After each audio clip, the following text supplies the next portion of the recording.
episode of Baking with Confidence. My name is Natalie, and I've challenged myself to cook my way through Claire Saffitz' Dessert Person Cookbook. This week we are making pear and chestnut cake. Let's dive into it.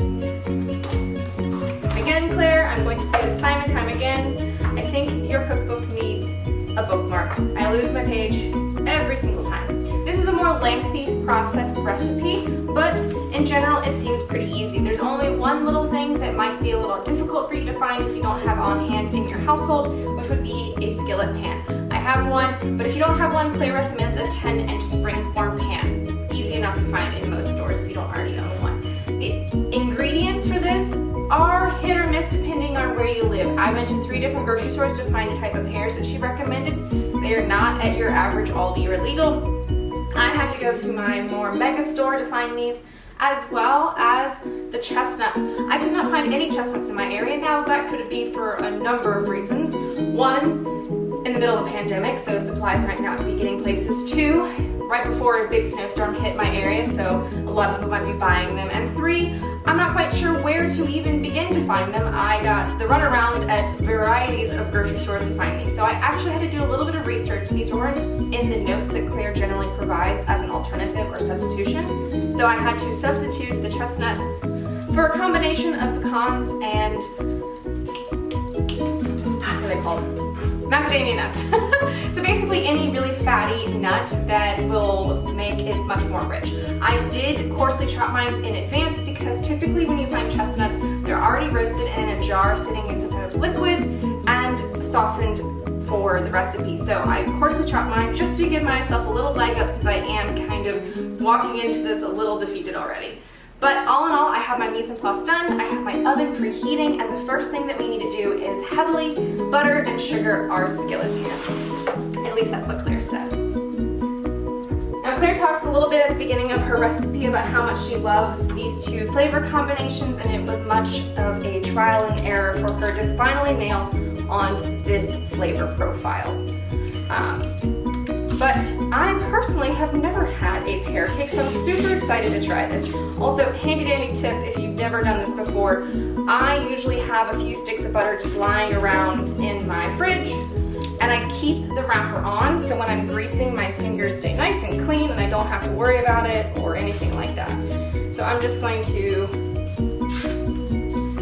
lather this up generously with butter and then dust it with sugar. This is a very sugary recipe. So 1, you are sugaring the pan, 2, there's sugar in the recipe, and 3, you sugar the top of it before it goes in the oven. So if you're trying to watch your weight, this is not the one for you.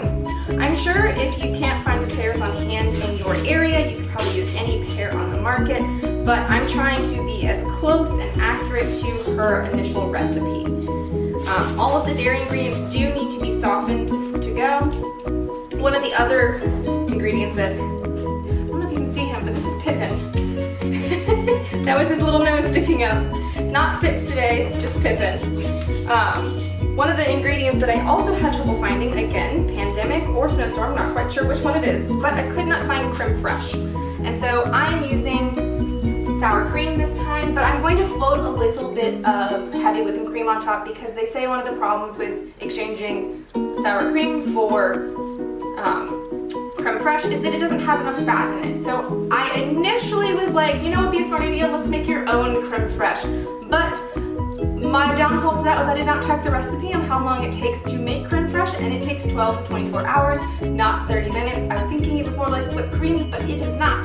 So I'm going to try and dupe the recipe with using a little bit of heavy cream for some extra fat on top of the sour cream. So I have greased up my pan using butter, and now I'm going to generously sprinkle sugar into the pan. Just shake it all around. Once you have done this, you can set this aside, tapping any excess out, giving it a good coating, trying not to make too much of a mess for myself later. Alright, into the sink. And my pan is all nicely sugared and greased, and I'm going to set it aside. With that being said, we're gonna move on to our dry ingredients. I did this in advance. I have 1 1/3 cups of all-purpose flour, my baking soda and baking powder pre-mixed in a pan here. So I can move directly into my wet ingredients. Before I do that, I have to chop 1 of my 3 pears. And this is just a coarse chop. She says that you can skin them or leave the skin on. Since I find pear skin fiddly to begin with, I'm just going to leave it on and not worry about it. Now, if you've never sliced into a pear before, there is what appears to be a non-existent pit in the middle, so cut it very similar to an apple or maybe even a mango. I would say the pit reminds me of a mango, but cut it like an apple. So I'm just gonna quickly chop this up. She just said a rough chop, and then you do have 2 other pears that you are going to use later on for the top of the cake. This is a single layer cake made in a skillet or 10-inch pan. Make sure your skillet has a 2-inch edge to it so you can accommodate for the rise.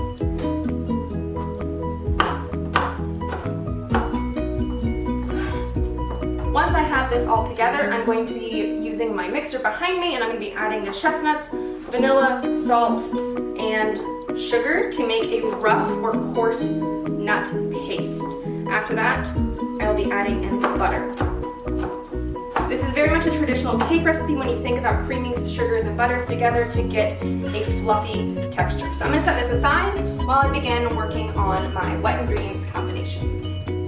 And we will cut to the batter almost ready.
this recipe.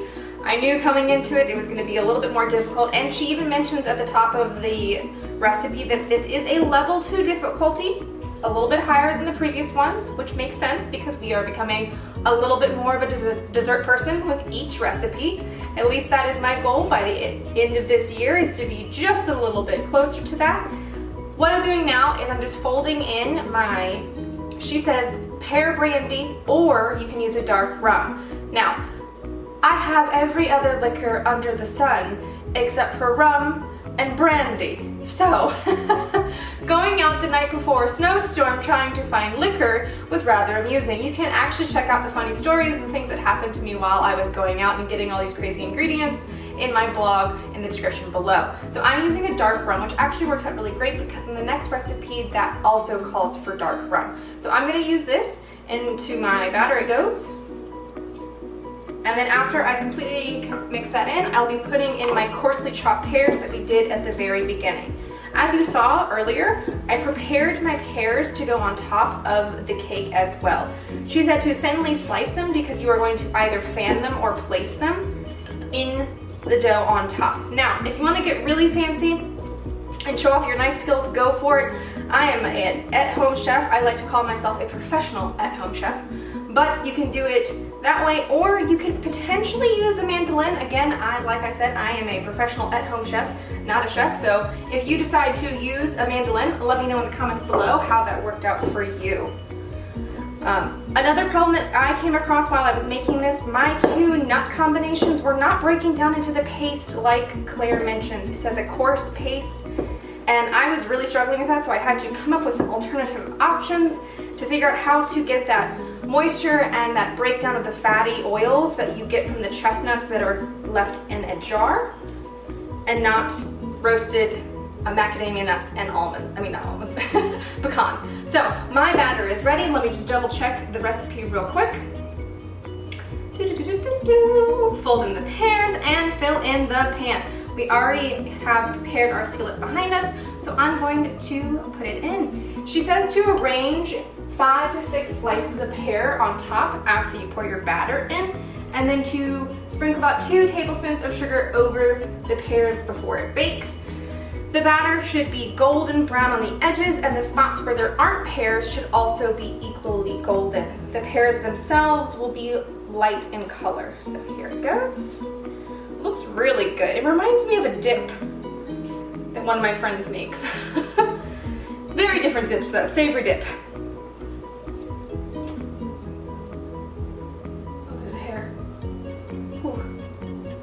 It's a very fluffy batter. The creamed butter and creme fraiche definitely adds a lighter texture to it.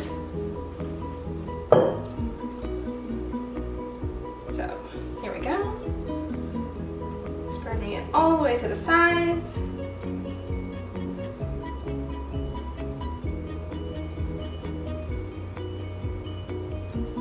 Can't leave any batter to waste. Again, professional at-home chef uses her fingers.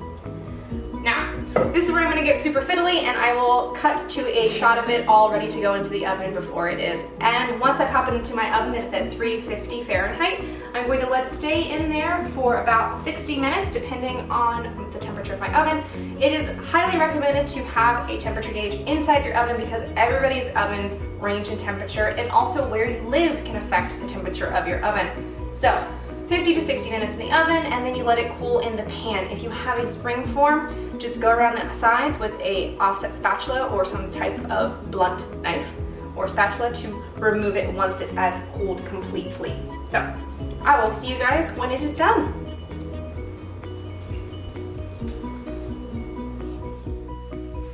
Okay, so we've made it to the end of things. The cake is out of the oven and it has a very light aroma to it. It looks beautifully golden brown around the edges, and the dough has risen in between the feathered pear pieces. I would say that I actually went 70 minutes instead of the 50 to 60 minute recommendation. Now, to say that I did 70 minutes at full temperature is a lie. I originally set it for 50 minutes and I checked it and I needed to rotate it. And that's one of those things that I definitely need to get better at doing while I am baking, is rotating halfway through to make sure that you get an even bake on all sides, which Claire recommends in many of her videos.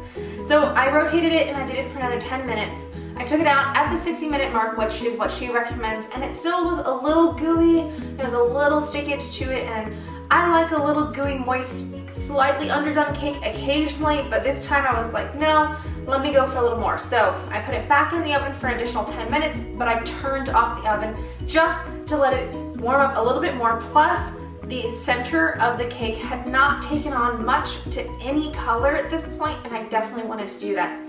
While it was in there for the last 10 minutes, I started brainstorming different ways that I wanted to serve and plate this up. My husband has officially said that I am not allowed to give this one away. Many of these recipes that I'm doing along this adventure, I'm gifting to people nearby and far away as a token of my love for them, and just in general spreading the joy of baking with people. And I was thinking maybe infusing a vanilla rum ice cream, or maybe potentially doing a vanilla with a caramel swirl in it. So this might be a venture for another time, but if I end up making my own homemade ice cream, you can check out my blog below in the description to see those adventures trying to make ice cream for the first time.